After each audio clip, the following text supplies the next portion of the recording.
Welcome to Impact Signals, Social Impact at the Scale of AI. I'm Charlie. And I'm Sarah. It's Wednesday, August 12, 2026, episode 101. Today, warning systems are getting rebuilt at national scale. Environment and Climate Change Canada just replaced zone-wide storm alerts with storm-shaped polygons. India told Parliament it is building a national AI early warning platform on 50 radars and nearly 7,000 rain gauges. And the National League of Cities is standing up AI cybersecurity help after water utilities were breached in a dozen states. Plus, a prize-winning drought predictor from two schoolgirls in Wajir, and code.org becomes CodeAI. We start in Canada, where Environment and Climate Change Canada just launched its Convective Alert Modernization System, live as of Tuesday, August 11. Instead of warning entire pre-drawn forecast zones, meteorologists now draw a free-form polygon around the area a severe thunderstorm or tornado is actually expected to hit, and only the people inside that shape get the warning. What makes this significant is alert fatigue, one of the best documented failure modes in warning systems. Under zone-based alerting, large areas were warned for storms that never reached them, and people learned to ignore warnings that repeatedly do not apply to them. A warning people discount is a warning that does not work. Global News and CBC report that forecasters can now track a storm in real time, splitting or merging warning areas, and upgrading one portion of a storm without re-alerting everyone else. The change covers severe thunderstorm and tornado warnings. Heat warnings and thunderstorm watches stay on the broader zone system for now. The model is the easy part. The operational bet is precision. Fewer people warned, but the right people at the right moment. And this is a G7 National Weather Service moving its most time-critical warnings from static zones to storm-shaped, real-time polygons. The rollout follows the federal announcement of the new alerting approach in November 2025. What happens next is measurable. Did overwarning drop, and did response improve? Those results become the template other national weather services cite when they decide whether to redraw their own warnings. Moving to India, where the government told Parliament it is building a national AI-powered early warning platform for next-generation weather warnings. Reporting out today puts hard numbers on the observation network underneath it. 50 Doppler weather radars, 1,008 automatic weather stations, and 6,885 rain gauges. Right, and the trajectory is steep. That radar network has roughly tripled from 16 or 17 radars a decade ago to about 50 today, with another 50 planned under Mission Mossam. This may become the largest AI-mediated public warning system on Earth. The detail is on the parliamentary record. An August 6 written reply in the Lok Sabha said forecasting now leans on AI models including Pangu Weather, ForecastNet, and GraphCast, plus a 6-kilometer resolution Barrett forecasting system producing forecasts down to clusters of villages. And an official government explainer says the multi-hazard early warning decision support system, launched in January 2024, already automates over 90% of weather data processing and delivers impact-based warnings reaching nearly 80% of the population. The deployment is the story here.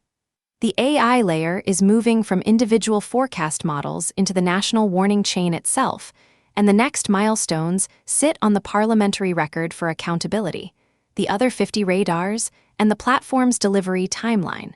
That is the governance value of a written reply to Parliament. Third signal, the United States, where the National League of Cities announced Tuesday, August 11, a cybersecurity assistance initiative for under-resourced local governments, in partnership with Cyber Alliance, an IT services firm based in North Carolina.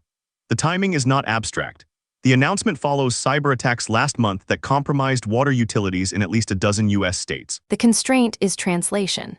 Small cities cannot hire the staff to interpret vulnerability scans, and they run water, wastewater, and emergency dispatch on chronic underfunding and skeleton IT staffing.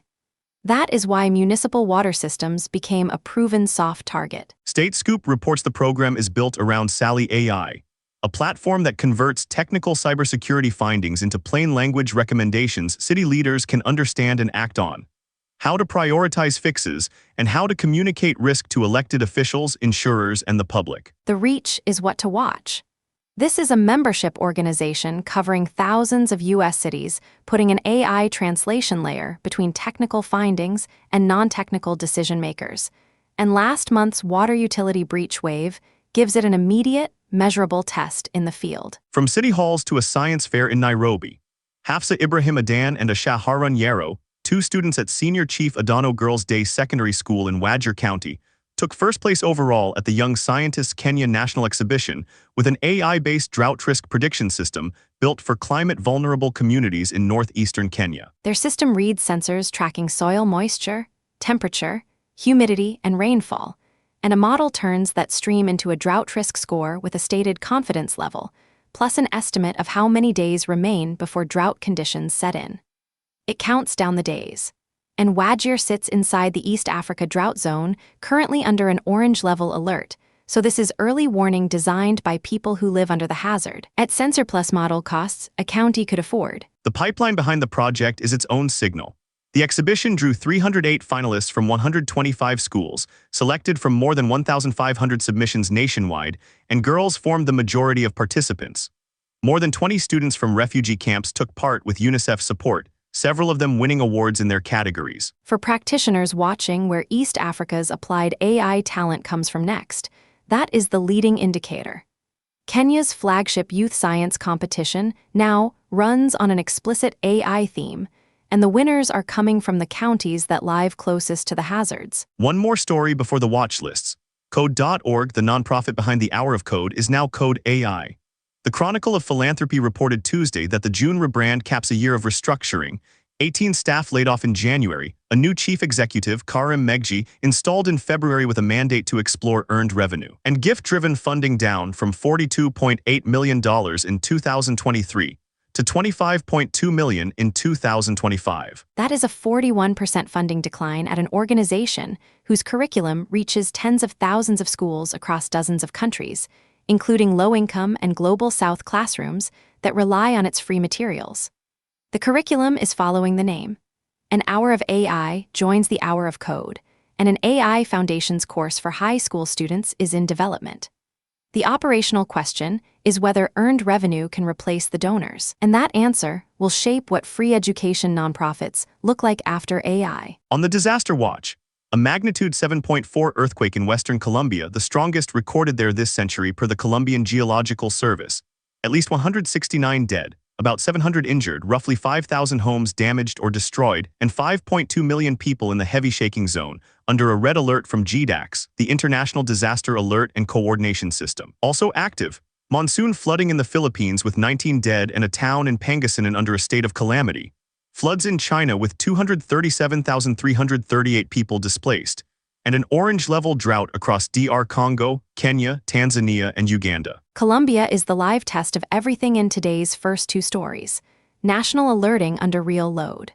UN OCHA, the United Nations Humanitarian Coordination Office, says the impact is greater than initially expected, with government-led search and rescue still working collapsed buildings in Cali and Pereira, and 5 cities under national red alert.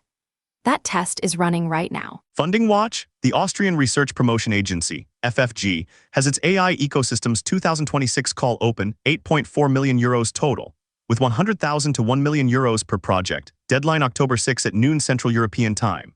And the third funding round for AI farm tools from the UN's Food and Agriculture Organization and Smart Africa closes August 31, 19 days out. The catch on the Austrian call is eligibility. It funds Austria-based consortia doing core research on hybrid AI and green AI, and pure application of existing models is explicitly not eligible. That rules out deployment-only teams. The through line today: warning systems are being rebuilt at national scale, Canada redrawing its storm warnings to fight alert fatigue, India wiring AI into a next-generation national platform, and Colombia's strongest earthquake this century testing every one of these systems in real time. The warning is only as useful as the behavior it changes. Canada's polygons and India's platform are both bets on that principle, and both now carry public, dated milestones to measure them against. That's Impact Signals for Wednesday, August 12, 2026. If this briefing is useful, subscribe wherever you get your podcasts. Check us out at impactsignals.ai and share it with someone working in the field. Stay ready.